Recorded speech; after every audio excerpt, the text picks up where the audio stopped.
Hey, what's going on? My name is Coach Lee Hopkins. My pronouns are he, him, his, and you're listening to the Patterns of Possibility podcast. This is a podcast dedicated to helping you replace harmful patterns with new possibilities. In each episode, we'll explore topics that inspire you to be yourself, live your truth, and make lasting connections. In this episode, we're going to talk about hypervigilance. It's when your past traumas and lots of negative experiences or stress makes you very distrustful of other people. It keeps your guard up and it keeps you lonely. Let's talk about how it might be affecting your life and your relationships and what you can do about it. Are you ready? Let's go.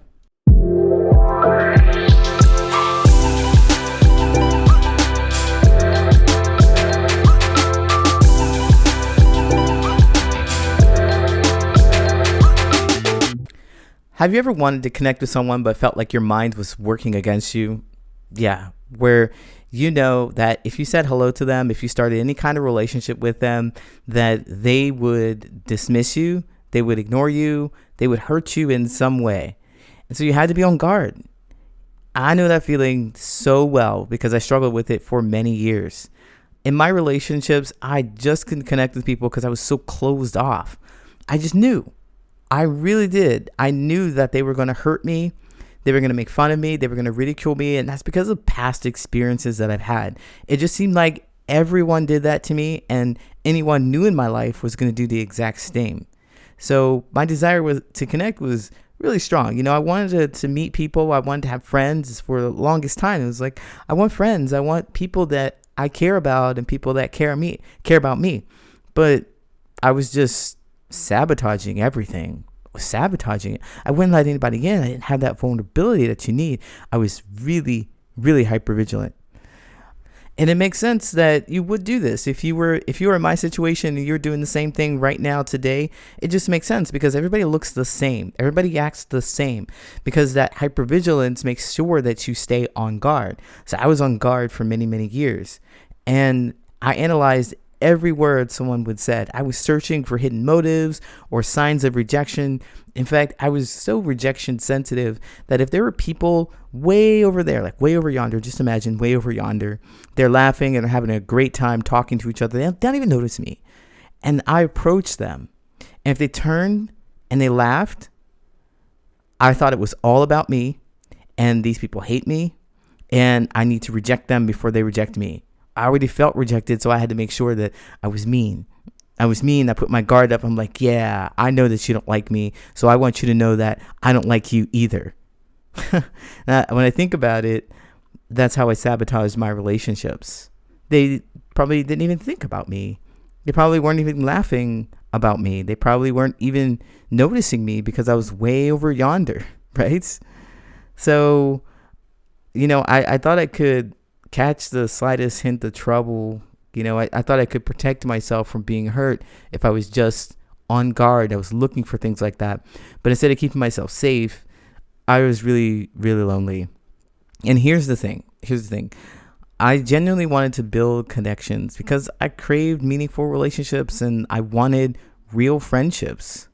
But this hypervigilance, it made me come across as distant and overly cautious and even distrustful. And I found that out later after reflecting on my experiences and listening to what other people told me after they had said. You know, there was an instance I remember being in a warehouse. I used to work in a warehouse unloading trucks, and then I had a job. I got promoted to a position where I was now putting things away. So unload and putting things away. But I had this position, and there were like 6 other people on the team, and nobody ever wanted to work with me. And I just couldn't figure out why. I thought I was like, you know, being safe and protecting myself. And I noticed that they would all laugh it up and they were all hanging out. And sometimes they talk to each other outside of work. But none of that happened for me. None of it ever happened for me, despite me being that person who really wanted the relationships. I just didn't know how to do it. I just imagined that they all hated me initially, so there was no room for me to be liked otherwise. And I was jealous, and it just made me even more angry. It just made me even more frustrated and more disconnected. And so looking back, I realized that hypervigilance was really, really isolating me. And instead of looking at myself, instead of thinking, what am I doing? I always blamed them. It was always them. It was something about them. They were jealous. They were mean. It was just because I'm me in some way. I'm odd. I'm out of place, or something like that. It was always because of them. I didn't have the skills to look at myself and to think, oh, I'm doing something. I'm doing something here. And so that's what I wanted to talk to you about today is, hypervigilance is really going to ruin your relationships if you can't reflect on those past experiences and then really get good at identifying what about people is harmful. So I looked at everybody as a harmful entity. Everybody was going to reject me. Everybody's going to make fun of me. They were going to hurt me in some way. Everybody, right? And I couldn't identify the specific actions and behaviors that people do that are not trustworthy to me. I wasn't able to do that. I just thought everybody had that trait. Everybody's going to hurt me. And so this is one of the ways that I have discovered how to move away from being hypervigilant and more strategically vulnerable. So when you're hypervigilant, that means you're not opening up to anybody. Nobody's getting in. In fact, you're going to make sure that you push people away instead of, hypervigilance being something like a shield to you, to protect you from people when it's necessary. It's more like a barrier that prevents anybody from getting in ever. And with strategic vulnerability, learning the skill, strategic vulnerability really helps you understand what actions and behaviors that should turn your hypervigilance or make you put your guard up. Instead of believing everybody was going to attack you, you need to believe that there are some people that will, and you can easily identify them based on some of the actions and behaviors that they show. And everybody has something different. Like you as an individual, you have experiences that will raise the red flags, that will say, look, this is the person. And you could get that down to a science. You can get down to a science by looking at at your past experiences and seeing what didn't work or what didn't you like, and looking for that same pattern in the next person that you connect with, the next person. So if your partner or your friend lied to you a whole lot, then it would stand to reason if you were talking to somebody new and you didn't want to be hypervigilant, but you wanted to be strategically vulnerable, you would check for lies. You would check for lies to make sure. But there are more specific, smaller things that are individualized for each person. So you would look at those things that you don't want to have in your relationships and look at this new person and see, oh, you have those things. And I see that you have these things.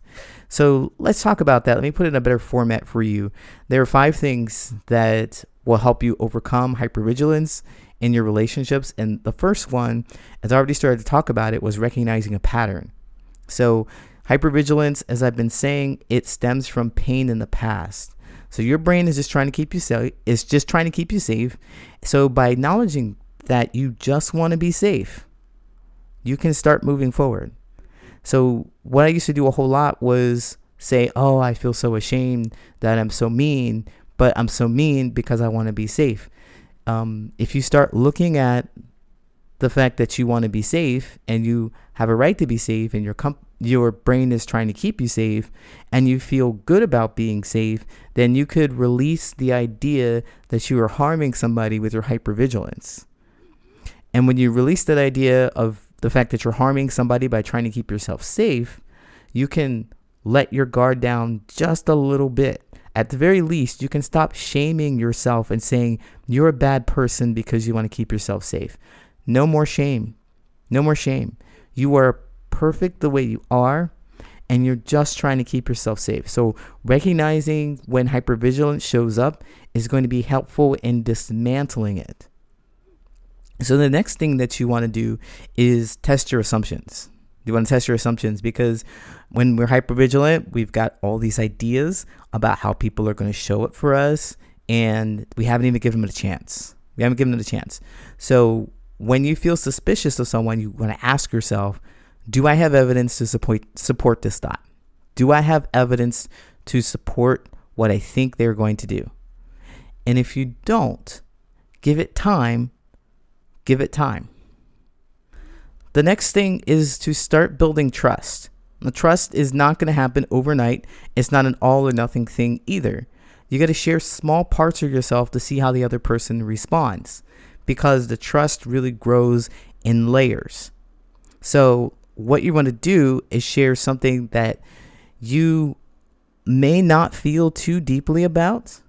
You may not feel too deeply about, but you want to share with them so it's real, it's authentic. Maybe you talk about one of your hobbies or a bit of your history or your habits. You talk about one of those things and you see how they respond, and you watch to see if you like how they respond. You see if you like how they respond. Is it friendly? Does it feel good? If you do, then you can move forward and open up a little more with them. You can drop your guard. And I mean just a little bit. You want to drop your guard just a little bit so you can see who they are and not cloud them with your own story about who they might be. The next thing you want to do is focus on the present moment. So hypervigilance, one of the amazing, frustrating things about it is that it will pull you out of the real time conversations. It will pull you out of the present moment, and it will take you into what if scenarios. What if, what if, what if? So ground yourself in noticing what's happening right now. What do you see? What do you hear? What do you feel? Is this person actually showing up for me? Is this person actually trying to harm me? What are they doing? Back to when I was working in a warehouse, I remember one of my supervisors, I was really jealous of one of the people that was on my team, and it was a noticeable dynamic, very noticeable dynamic. And my supervisor came up to me once and he asked me, okay, so what is he doing? Can you give me an example? And I could not give an example at all. I would never forget how he just kind of like shook his head up and down, and he walked away from me, because it was all coming from me in my head. It was all coming from me in my head. This person wasn't harmful to me. I just believed it, and I was just really jealous, and I felt rejected and angry. And so is this happening to you? What are they doing? How are they actually showing up? And finally, you want to be able to prioritize healthy and safe connections. So not everybody deserves your trust. That's why hypervigilance is a thing. That's why we have our guard up in the first place. That's why we are strategically vulnerable. When you notice that there are people that are showing you lots of red flags and you have evidence of it, we want to let those relationships go. We want to believe in ourselves and not give them the benefit of the doubt. And when I say let relationships go, I love to say that so cleanly and easily because it's easy. But really, we're going to prioritize the kind of relationship we're going to have with that person. If it's a coworker and you have to have a relationship with them, then that means perhaps you don't open up about things that are important and interesting to you, because they're not a safe connection. If they're actually ridiculing you, if you actually do feel bad talking to them, then close it up and talk to them about work things and leave it at that. And if it happens with your other relationships, like maybe your friends or your romantic relationships, and it's absolutely unbearable, release that relationship. Let it go. Let it go, because there are 8 billion people on this planet, and there's somebody out there who really wants to connect with you. You don't have to wreck your nervous system. You don't have to remain hypervigilant when you're around them, on guard, thinking that they're going to say something hurtful, because you know that they are, and you know that you feel it. It doesn't feel right to you. So I want you to trust your intuition and adjust the relationship as you need. So if you're struggling with hypervigilance, remember that your desire to connect is not the problem. Everybody deserves to be heard, understood, appreciated, and accepted. It's the fear of being hurt that's holding you back from making that meaningful, genuine connection. And by addressing that fear, you can open yourself up to those fulfilling relationships that you deserve. Do you want to feel more included at work or make a close friend to share your deepest thoughts and secrets with? In my 12-week coaching program, you will get step-by-step directions on exactly how to do that. And no, you're not going to learn to be interesting, entertaining, or outgoing because that's not authentically you. You will get powerful skills to overcome the fear of being misunderstood, judged, or laughed at so you can say what you really want to say. And if you don't know how to start the conversation, don't know what to talk about, or don't know where to find people that want to listen to you, this program is for you. You are going to learn strategic vulnerability. It's a powerful skill where you will discover your authentic self and set boundaries so that you can remove toxic relationships from your life and never open up to the wrong person again. Between now and the end of the year, I have room available for just a few new clients to join my VIP coaching program. If you want to start your new year off with the skills to make more meaningful relationships, then don't wait to make this change. Apply at the link in the show notes. Now it's time for your listener letters. If you'd like me to give you actionable steps to create more meaningful relationships with something that's happening with you in your life, you can write me at patternsofpossibility@gmail.com and I might read it here on the show. Have you ever cut off or ghosted a friend because they kept violating your boundaries or constantly disrespecting you? How did you feel after? Now this comes from Reddit and that is the entirety of the post. So I'm going to give my 2 cents about it, and then I'm going to read some of these comments that have come through. So if cut off your boundaries or cut off people, yes, I have definitely cut people off. I've rearranged or adjusted the relationship, the kind of relationship, because they kept violating boundaries. Because, when we talk about boundaries aren't just complete black and white. I mean, I want to say that they're flexible, or they're adjustable depending on the situation that you're in. But sometimes boundaries aren't as egregious as other ones. Like some boundaries are some that are non-negotiable. Like, you must never ever do this. If you do it, then we're going to adjust the kind of relationship we have together. If I don't get my needs met, we're going to adjust the kind of relationship that we have together. So noticing those things about, your boundaries is really going to help you decide if you're going to cut this person off completely or not. So with me saying that, I have cut people off completely, said, I'm never going to talk to you again because I feel so disrespected and that you do not care about me and my well-being that I just don't want to ever talk to you again. And I can tell you one incident that's happened with someone about a couple of years ago that would constantly work really hard to belittle me. They had low self-esteem themselves. This is what I think. Even though they were brilliant, they had a couple of not doctorate degrees, but what are those other degrees? The ones that graduate degrees, not graduate, but above that, masters. I'm going to say masters. I think that's the one. So they had a couple of master's degrees, and they're really athletic, really intelligent person. And most of the time in our conversations, they would say things that made it seem like I didn't know much of anything, but they knew everything. And me, the way I work is I'm grateful to know the information that you have. I'm grateful for you to share it with me. But also at the same time, I have valuable knowledge and information too. And just because you know more of one thing doesn't mean I don't know anything. And so we had conversations about that quite a few times, and it just continued to happen. And so it was time to release the relationship because anything that I said wasn't valuable. I didn't feel valued. And so that relationship had to go. So yes, cut those people off. But also there's these other relationships that you could just, say maybe there's a time thing, a time boundary, and they're constantly rolling over this time boundary. Like, they show up late, they don't say what they're going to do on time, things like that. If that's tolerable to you and you don't hang out that often and it's not super egregious, like they may be 10, 20 minutes late, then that's not a big deal. Then it's not a big deal. You just don't hang out as often, or you do know that, you don't hang out as often. So instead of trying to get them together every week, maybe you see them once a month because you value your time and you know that is frustrating for you. So you can adjust the kind of relationship because they disrespect that time boundary that you have. So that's my take on it. Yes. And when I first started doing this, setting boundaries, it says, how did you feel after? When I first started doing this, I felt horrible, like I was a bad person. I need to give them a second chance. I need to assume the positive intention. I need to do all the things that I tell you not to do. Like no more treating people the way you want to be treated in hopes that they will treat you the way you want to be treated eventually. It doesn't work.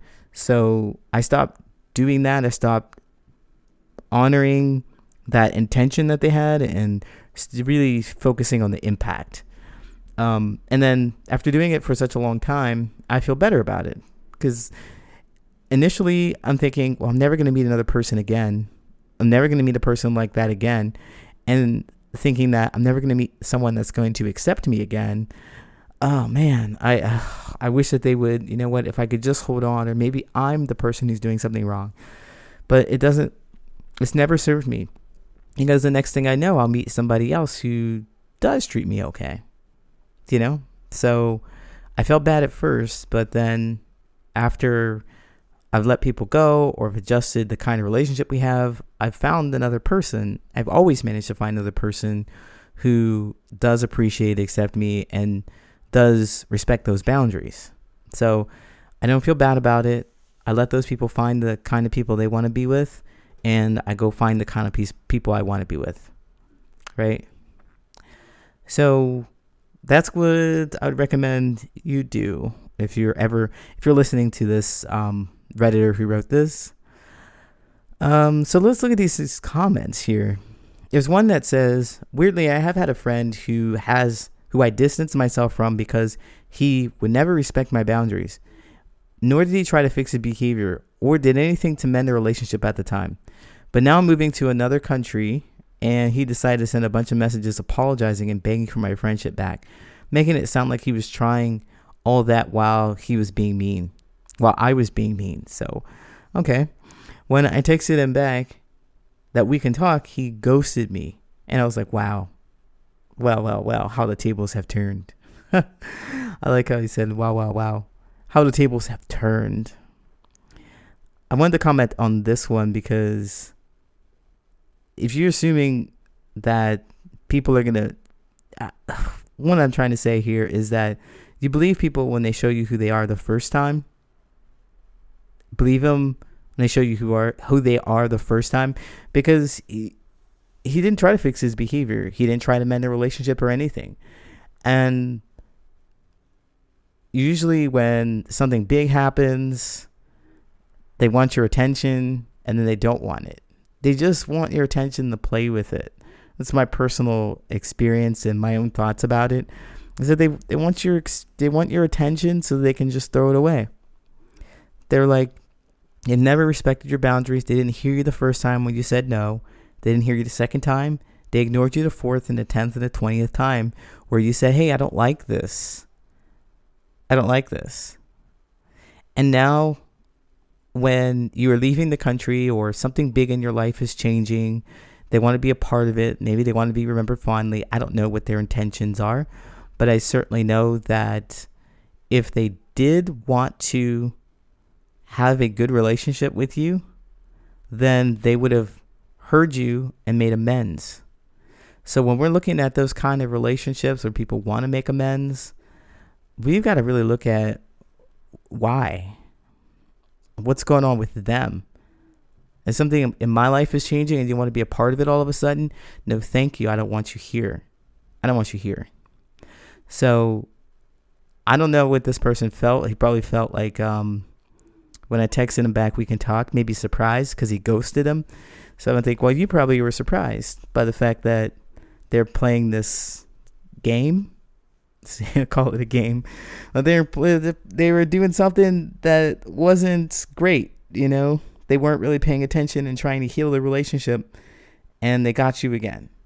Like, oh, I might be a little frustrated about that too. Like, man, I thought you wanted to hear me. Finally, I thought I was important to you, and I thought because I'm leaving this country now, you want to make sure that things are okay between us because maybe we'll never talk again or something like that. But no, I'm not important to you at all.